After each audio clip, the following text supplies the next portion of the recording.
நண்பர்கள் அனைவருக்கும் வணக்கம்.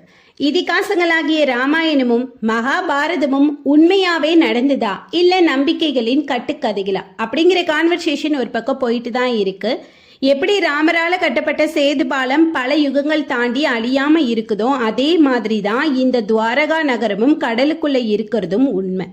இந்த கலியுகத்துல உள்ள தொழில்நுட்பத்தை விட பன்மடங்கு டெக்னாலஜி யூஸ் பண்ணியிருக்காங்க இந்த மாளிகையில. இவ்வளோ டெக்னாலஜி யூஸ் பண்ணியிருக்காங்கன்னா கடலுக்கடியில அழியாத மாதிரி ஒரு பெஸ்டான இடத்துல கட்டியிருக்கலாமேன்னு தோணலாம்.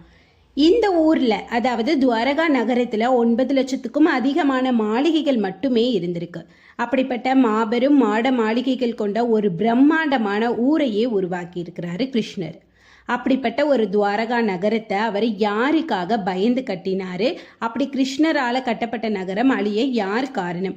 அதுவும் கிருஷ்ணர் கண்ணு முன்னாடியே அழிஞ்சிருக்கு. அது ஏன் அப்படிங்கிறதையும் இந்த வீடியோல பார்க்கலாம். வீடியோ